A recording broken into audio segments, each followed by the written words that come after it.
Saudara, Universitas Gadjah Mada memastikan telah menonaktifkan status Kristiano Tarigan sebagai mahasiswa Fakultas Ekonomi Bisnis. Tak hanya itu, pihak kampus juga membentuk tim komite etik menentukan sanksi akademik terhadap Kristiano Tarigan, penabrak mahasiswa Fakultas Hukum UGM, Argo Eriko.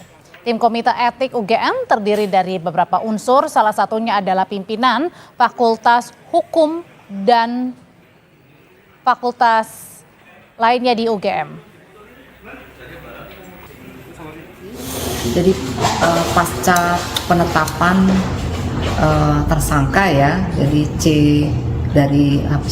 CPT ya, CPT ini inisial yang saya sampaikan. Jadi kita sudah melakukan apa yang dilakukan, nonaktivasi dari status kemahasiswaan yang bersangkutan, akan melakukan semacam sanksi akademik. Untuk itu kita telah memproses dengan membentuk tim komite akademik.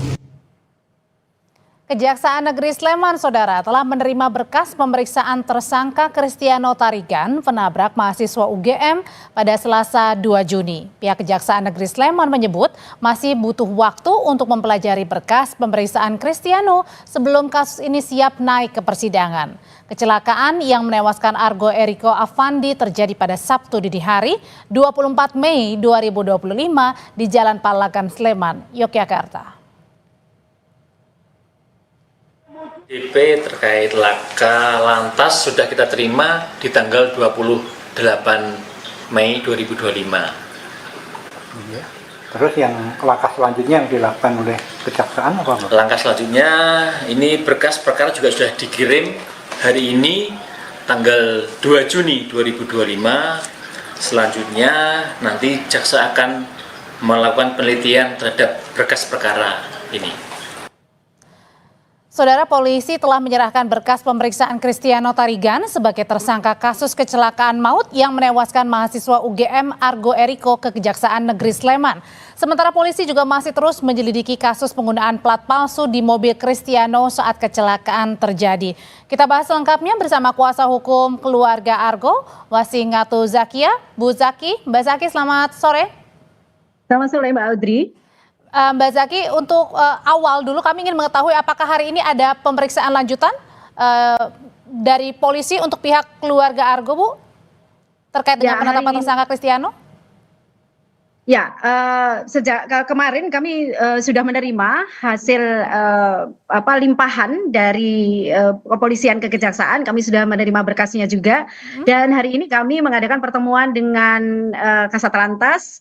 Dan saya kira semuanya memperjelas apa yang terjadi, mulai dari soal penabrakan sampai kemudian soal penggantian nomor. Dan kami juga sudah mendapatkan hasil tes urin yang sejak kemarin memang sudah kami minta. Kami bertemu dengan pihak penyidik juga, sehingga kami sudah mengetahui siapa saja kemudian yang menjadi saksi dalam hal ini. Oke, hasil tes urinnya berarti untuk Kristiano ya?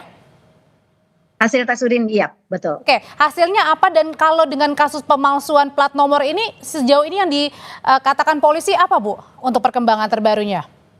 Ya, kalau hasil tes urin sesuai dengan apa yang disampaikan, jadi hasil tes urin itu adalah hasil dari dokter ya. Jadi saya coba baca, semuanya negatif, jadi memang tidak ada pengaruh, dan ini semua kayak kita juga tidak bisa mengintervensi, siapapun tidak bisa mengintervensi. Hasilnya ini dari Rumah Sakit Umum Daerah Sleman. Hasil sudah kami terima, dan saya kira ini menjadi fix apa yang sebenarnya saat itu terjadi gitu. Tapi memang kami masih meminta proses berikutnya, karena memang belum ada keterangan dari bukti terkait peristiwa yang dilakukan sebelumnya seperti di biliar itu sebenarnya apa yang dikonsumsi, kami memang masih terus menerus mencari tahu soal itu, dan kebetulan kami tim mahasiswa itu cukup responsif untuk memberikan kebutuhan-kebutuhan seperti itu. Jadi ada teman-teman mahasiswa yang memang temannya korban itu relatif responsif untuk mencari beberapa bukti yang tentu akan kami serahkan kepada kepolisian. Nah, selanjutnya terkait plat nomor ya, Pak Audrey. Ya, terkait dengan plat nomor, tadi kami juga sudah melihat bahwa barang bukti sudah berada di Polresta Sleman.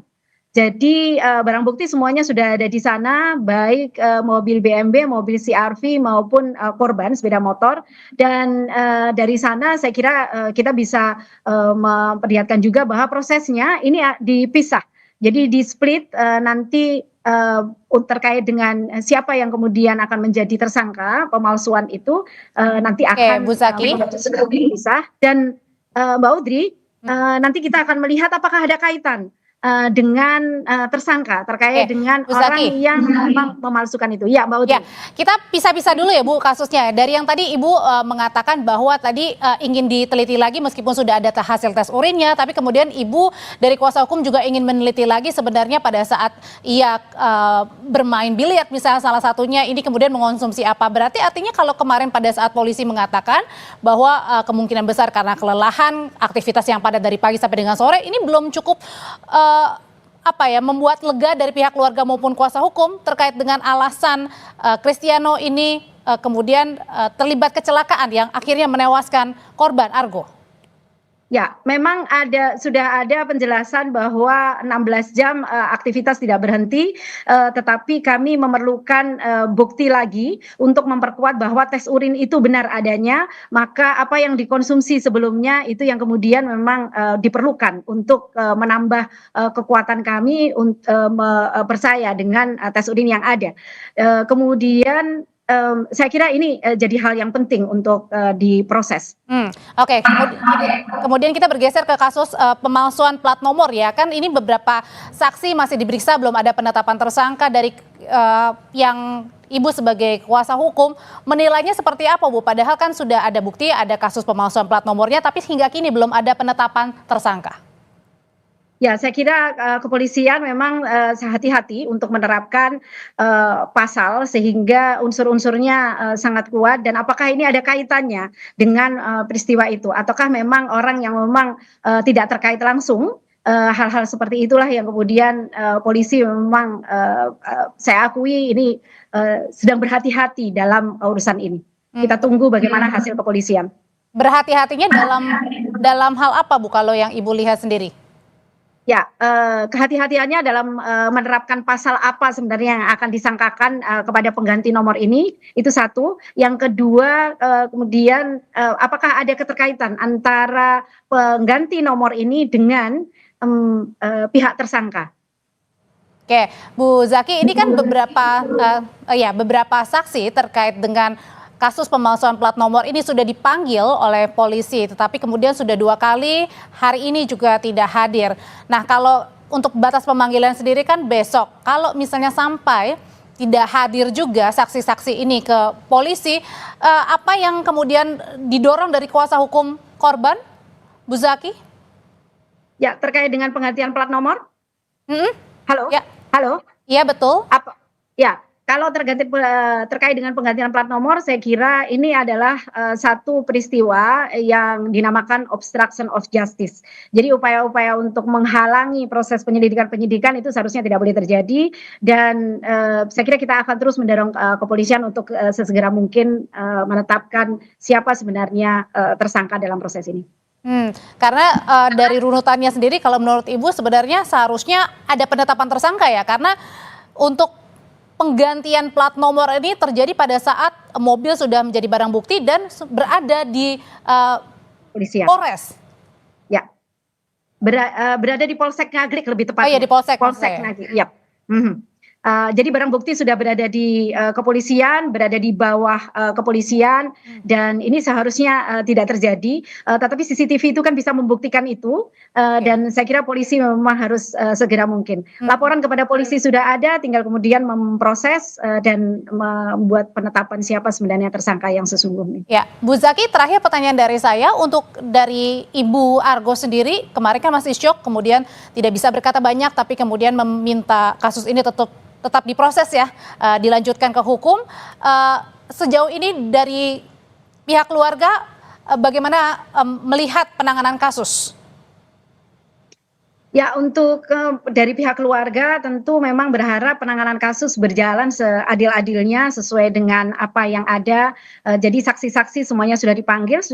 Untuk kasus kecelakaannya sendiri 6 saksi sudah dipanggil, dan saya kira itu sudah pemberkasan semuanya, sudah dilimpahkan ke kejaksaan. Dan kemudian keluarga korban sendiri meminta masih perlu untuk menenangkan diri dan mohon kepada semua pihak untuk tidak menghubungi pihak keluarga, karena bagaimanapun juga persoalan trauma ini tidak cukup sehari 2 hari selesai, 1 minggu 2 minggu selesai, dan saya kira semua pihak perlu menahan diri terlebih dahulu sampai kemudian keluarga korban siap untuk berkomunikasi dengan lebih banyak pihak.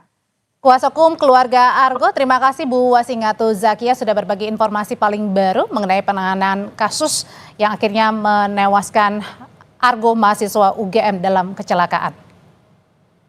Sama-sama Mbak Utri. Saudara, kita ke informasi berikutnya, masih dari kasus hukum.